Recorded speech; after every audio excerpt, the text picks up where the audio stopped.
Сәлеметсіздер ме, қымбатты көрермен, сіз білген және сіз күткен арна назарларыңызға қайта оралды. Біз сізге ең жақсыларын ұсынамыз.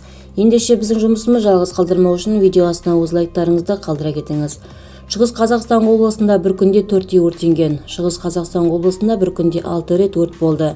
Жалын 4 үй мен 2 көлікті шарпыған. Өңірде бірнеше күннен бері қатты аяз болғандықтан пеш пен электр жабдықтары істен шықты деп хабарлады Түркістан.кз КТК телеарнасына сілтеме жасап. Кейбір аймақтарда ауа райы -40 градусқа дейін жетеді, сондықтан құтқарушыларға көп жұмыс істеу керек. Өткен аптада 23 өрт оқиғасы тіркелді. Салқынға шыдамаған тұрғындар электр жылытқыштарын пайдаланады. Соңғы 3 тәулікте үйдегі пештің және электр жабдықтарының дұрыс жұмыс істемеуінен бірнеше үй өртенді. Оған қоса 2 көлік жанып кетті.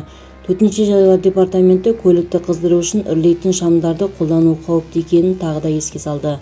Тұрғындар өрт қауіпсіздігі мәселесіне қарағы болуы керек. Көліктерді қыздыру үшін ешқашан үрлегіштерді қолданбаңыз. Пештің қызып кетуіне жол бермес үшін пешті ұзақ уақыт емес, жиі қыздырған дұрыс. Сондай-ақ электр жабдықтарын пайдалану кезінде сақ болыңыздар деп мәлімдеді ШХО Төтенше жағдайлар департаментінің баспасөз хатшысы Марина Лискова. Видеомыз кеңінен тарап, қажеттілер ету үшін лайк түймесін баса кетіңіз. Комментарияға ой-пікірлеріңізді жаза кетіңіз. Бізді бақылауды жалғастырыңыз.